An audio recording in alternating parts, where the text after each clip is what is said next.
자, 일단은 코드펜 이쪽으로 들어오세요.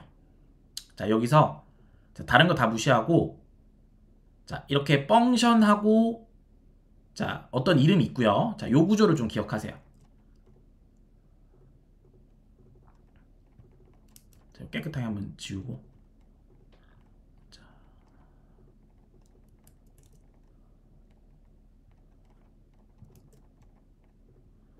자, 펑션하고 어떤 이름. 자, 관례상 대문자를 맨 첫 글자에 씁니다. 컴포넌트는. 자, 그래서 펑션하고 어떤 대문자로 시작되는 함수명을 쓰고요. 소괄호 열고 닫고 중괄호 열고 닫고 해서 자, 이렇게 함수를 만드는 거죠. 자, 이게 이제 보통 리액트에서 컴포넌트라고 하는 요소고요. 컴포넌트는 어떤 UI 요소에 대한 그룹핑이에요. 그래서 요거를 재활용도 할 수도 있고요. 만들어 놓고 여러 부분 이제 코드 가독성을 높여줄 수도 있습니다. 그래서 장점이 좀 많다. 그래서 펑션하고 대문자로 시작하는 함수를 만들고 자, 여기에 리턴하고 소괄호 열고 닫은 다음에 여기 안에 UI 요소를 그려내는 거예요. 자, 그러면 여기가 UI 요소고 아직은 없지만 여기가 예, 그런 여러 가지 데이터 처리 구간이에요. 자, 그리고 이쪽이 리턴 쪽이 여기가 이제 UI 요소죠. 자, 요걸 좀 기억해 주시면 좋아요. 흔히 보이는 JSX 문법은 이런 형태를 띱니다. 기본적으로. 아까는 워낙 이제 기본 설정 코드 쪽이어서 좀 특이했던 거고, 기본적인 구조는 이렇게 되어 있다. 자, 요렇게 했을 때, 자, 여기다가 그러니까 돔 요소들 만들어서 리턴 처리했고, 자, 근데 컴포넌트는 결론적으로는 어떤 부품이기 때문에 얘를 조합해서 어디서 출력을 하겠죠. 자, 아까 전에 코드펜 구조 가면, 자, 여기서 얘를 만들어 놓고요. 자, 그 다음에 이제 펑션 앱이라는 것도 만들어졌죠. 자, 펑션 앱의 UI 요소 리턴 쪽을 보니까 제가 아까 만들었던 네이버 링크라는 거를 여러 개 만들었어요. 자, BR은 줄나눔 태그예요. 그러면 네이버가 총 3개가 만들어지죠. 이런 식으로. 자, 그러면 여기랑 요런 애들은 그냥 무시하세요, 일단은. 요거는 결론만 얘기하면 아까 전에 이제 설명드렸다시피 그냥 UI를 그려내는 코드일 뿐이에요. 저희가 집중해야 될 곳은 요쪽이랑 앱이랑 네이버 링크 쪽 요쪽이고요. 요거는 기본적으로 주어지는 코드이기 때문에 사실 지금은 그냥 요게 HTML을 리액트가 그려주는 코드구나 요 정도만 이해하세요. 여기가 렌더가 이제 저희 뭐 렌더링 한다 이러죠. 뭐 이렇게 그 영상 같은 거 렌더링 뭐 이제 편집하시는 분들이 영상 렌더링 중이야 이러면 영상 결과물을 이제 출력하고 있다는 뜻이죠. 그래서 출력이란 뜻이고, 자, 내가 여기서 리액트 앱으로 이 요소를 쓸 거야. 루트로 잡아서. 여기서부터 그려내는 코드가 리액트 코드야. 이렇게 명세를 한 거고, 그게 출력이 되는 거예요. 출력을 시킬 때, 그 리액트 코드가 렌더링을 해주는데, 앱을 출력을 해준다. 앱이 뭐예요? 요거죠. 자, 요거 보니까 리턴하고, 아까 만들었던 컴포넌트 출력하죠. 컴포넌트가 뭐예요? 요거. 그래서 총 3개가 요렇게 출력이 되는 거예요. 요런 식으로. 자, 그러면 제가 이거를 바꿔볼게요. 자, 다음 이렇게 해볼게요. 네, 바뀌죠. 자, 바뀌죠. 일단 네이버로 해두고 자, 그럼 여기를 조금 더 구성을 좀 바꿔볼게요. 자, 여기서 자, 여기에 예시로 일단은 최초에는 자, 요렇게 리턴 소괄호 안에 어떻게 표시할 수 있냐면 요런 식으로 최상위에는 부모 태그가 하나 감싸져 있어야 돼요. 자, 이런 식으로는 안 됩니다. 자, UI 요소이기 때문에 이런 식으로는 안 됩니다. 자, 무조건 최상위에 태그가 있어야 된다. 자, 이거 안 된다고 나는 표시는 여기 콘솔에서 확인할 수 있고요. 자, 만약에 아까처럼 제가 여기다가 div를 감싸는 태그를 빼볼게요. 자, 일단 빨간 줄 뜨죠? 안 된다 뜨죠? 뭐 감싸라 이렇게 표시해요. 그러면 이런 식으로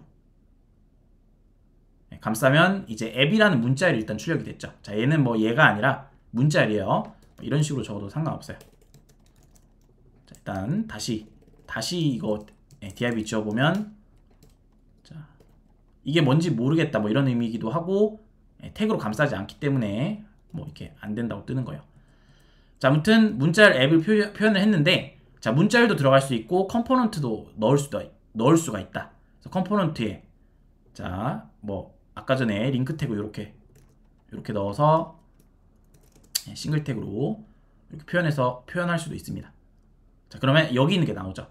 자, 근데 자, 일단 문자열로 좀 표현해 볼게요. 자, 이렇게 있는데, 자, 그러면 내가 요거를 두 개 표현하고 싶은 거예요. 앱 하나 하고 앱 두 개를 표현하고 싶은 거. 이런 식으로. 자, 다시 소가로 감싸서 자, 요렇게 두 개를 표현하고 싶은 거예요.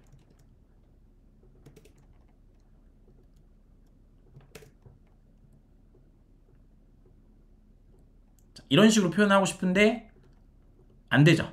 자, 빨간 줄을 뭐라 뜨냐면 JSX에는 최상위에는 무조건 태그가 한 개의 태그로 감싸야 된다. 최상위는. 그러니까 이게 무슨 뜻이냐면, 자, 이렇게 두 개가 형제로 있으면 안 돼요. 무조건 부모가 한 개만 있어야 됩니다. 그래서 최상위 부모는 무조건 하나여야 된다. 그래서 이런 식으로 네, 감싸주고요.